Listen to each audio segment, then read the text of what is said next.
मन में आया कि मैं विवाह करूं उससे, मैं विवाह उससे करूं जो संसार सागर के कल्याण की बात करे।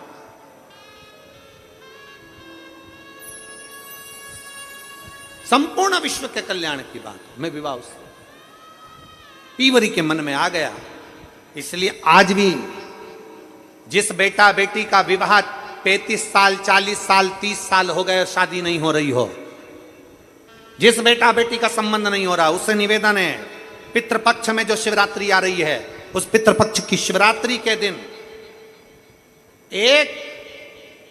एक बूंद घी, गौ माता का घृत, गाय के दूध से बना हुआ, गौ माता का गाय के दूध से बना हुआ घी एक उंगली में जरा सा लगाकर जिस लड़का लड़की का विवाह नहीं हो रहा हो वो लेकर जाए, शंकर के शिवलिंग पर उसका लेपन करे और उसी उंगली को अशोक सुंदरी वाली जगह पर पीवरी के नाम से, पितृपक्ष में सुखदेव जी महाराज की धर्म पत्नी पीवरी के नाम से अगर अशोक सुंदरी वाली जगह पर लगाकर एक लोटा जल भगवान शंकर को समर्पित कर दे तो उसका विवाह होता ही है। अगला पितृपक्ष आएगा उससे पहले उसका विवाह होगा ही होगा, विवाह होगा। गौ माता के दूध से बना हुआ घृत और निवेदन रहेगा सभी जिनके घर में अगर 35 साल 40 साल 30 साल 25 साल हो गए, 15 साल हो गए, 20 साल हो गए, शादी के बाद में अगर संतान का सुख नहीं हो रहा है, संतान का सुख, तो उनसे निवेदन करेंगे, उनसे निवेदन।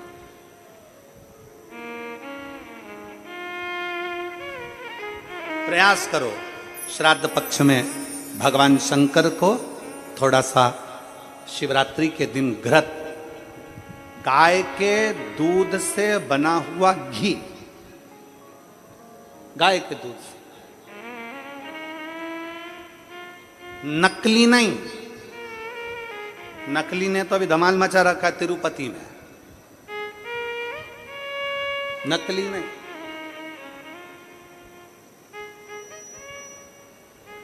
कल हमने कथा में कहा था, आप लोगों के स्मरण में है, कल कथा में कहा था जरूरी नहीं कि 5 लीटर दूध भगवान को चढ़ाया जाए, जरूरी नहीं कि 10 लीटर दूध भगवान को चढ़ाया जाए, जरूरी नहीं कि ढेर सारी सामग्री भगवान को चलाई जाए। शंकर भगवान की कथा कहती है अगर एक बूंद, एक चम्मच भी अगर आप दूध दे रहे हो, असली दीजिए, गौ माता का दीजिए। एक घी का दिया भी लगा रहे हो तो गाय के घृत से बना हुआ लगा, देसी गाय के घृत।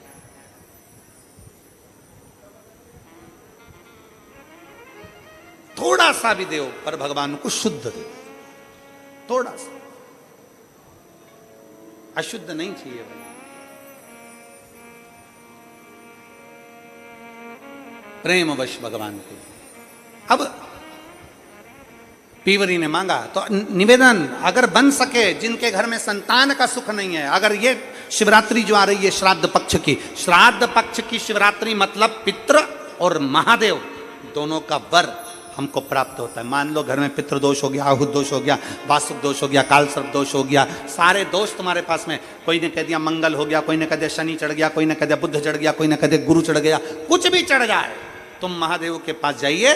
संतान का अगर सुख नहीं है तो बाबा देवादिदेव महादेव को घृत का लेपन कर कर उसी घृत का थोड़ा सा पान घर पर आकर दोनों पति पत्नी उसी घृत को लाकर उसका पान करो, घृत का लेपन करो, बाबा को जल चढ़ाओ।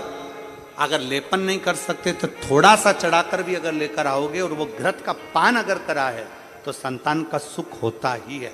पर ये केवल जो बताया जा रहा है ये पितृपक्ष के अंदर जो शिवरात्रि पड़ती है उसी में किया जाएगा, बाकी के समय नहीं किया जाएगा, केवल पितृपक्ष की, पितृपक्ष के अंदर।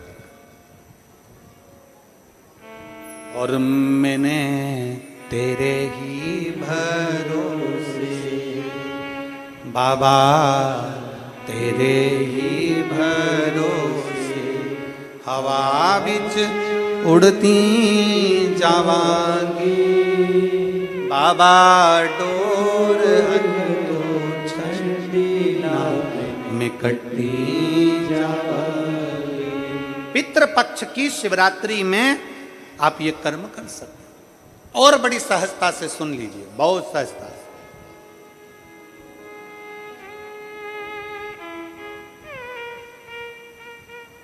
जो बेटा कंपटीशन एग्जाम में बैठ रहा है, जो बेटा कहीं ना कहीं इंटरव्यू देने जा रहा है, उससे निवेदन है पढ़ने वाले बेटे से कि अपनी मेहनत को 4 गुना बढ़ा ले।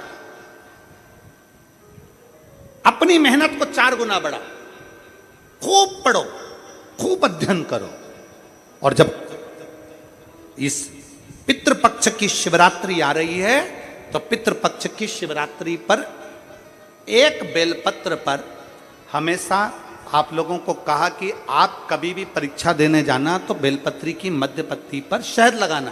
पर अगर पितृपक्ष चल रहा है और पितृपक्ष की शिवरात्रि है तो मध्य पत्ती पर थोड़ा सा गौमाता का घृत, गाय का घी उस बीच वाली पत्ती पर लगाकर बाबा देवाधिदेव महादेव को इस डंडी का मुख उत्तर की ओर, डंडी का मुख कहां पर हो, जम के बोलो जरा, उत्तर की ओर। उत्तर जानते हो मतलब जहां शंकर जी का पानी बहकर जाता है, उत्तर की ओर डंडी का मुख हो। अगर डंडी का मुख उत्तर की ओर रखा है और घृत लगा हुआ आपने ये पितृपक्ष की शिवरात्रि पर अगर समर्पित किया है तो ये निश्चित है अगली शिवरात्रि जब आएगी पितृपक्ष की तो आपका पत्र उससे पहले इस व्यासपीठ पर जरूर मिलेगा, निश्चित। पितृपक्ष की शिवरात्रि साधारण नहीं है। पितृपक्ष की शिवरात्रि में एक भगवान शंकर और पितरों का एक आनंदमय भाव प्रकट होता है, आनंदमय भाव।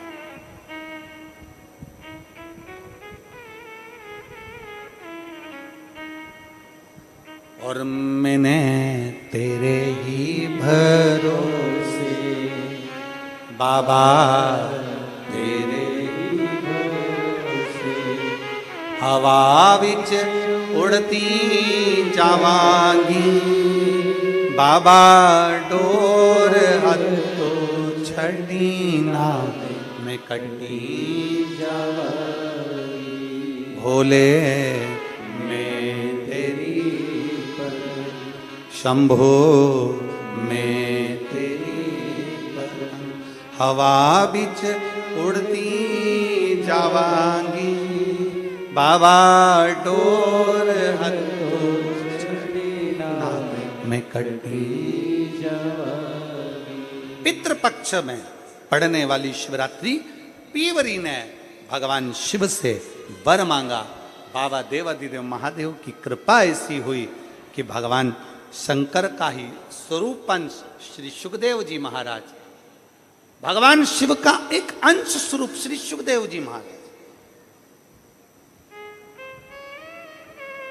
एक बार ये कथा कह रहे थे तो किसी ने पूछा कि सुखदेव जी भगवान शंकर का अंश कैसे हो गए? तो कहा जिस समय पर भगवान शंकर माता पार्वती जी को अमर कथा सुना रहे थे, अमर कथा सुनते समय त्रिशूल लेकर माता पार्वती चारों तरफ घूमी, सबको भगाया। तोते का अंडा कोटर में गिर गया, उस अंडे के अंदर तोते का बच्चा था जिसने शंकर भगवान के मुख से अमर कथा को सुन लिया। और वो तोते का बच्चा जब भागा तो व्यास जी महाराज की धर्मपत्नी के गर्भ में जाकर बैठ गया। तोते के बच्चे को कहते हैं शुक, व्यास जी की पत्नी के गर्भ से जन्मा इसलिए कहलाया देव। दोनों को मिला दो तो हो गया शुकदेव। भगवान शंकर की वाणी के द्वारा इसका प्रागट्य है, इसलिए भगवान शिव तत्व के द्वारा इसको अमर तत्व प्राप्त है। इसलिए इसको भगवान शंकर का ही अंश कह दिया, भगवान शिव का ही अंश बोल दिया। भगवान शिव सुखदेव जी पीवरी भगवान शंकर की आराधना में डूबी हुई पीवरी, भगवान शिव तत्व को प्राप्त करने वाली पीवरी, भगवान शंकर की अविरल भक्ति में डूबने वाली पीवरी भगवान शिव से वर मांगती है कि मेरे को पति मिले तो आप सा स्वरूप, आप अमर तत्व को धारण करने वाला। भगवान शंकर ने पीवरी का विवाह का वर दे दिया कि आपका विवाह सुखदेव जी के साथ होगा। सुखदेव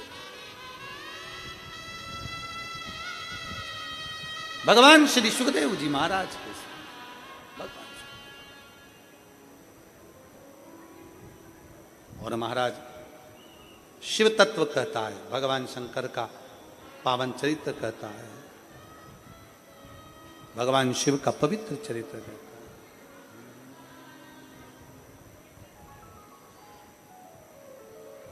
कि बुला लो काशी नगरी ओ भोले बाबा,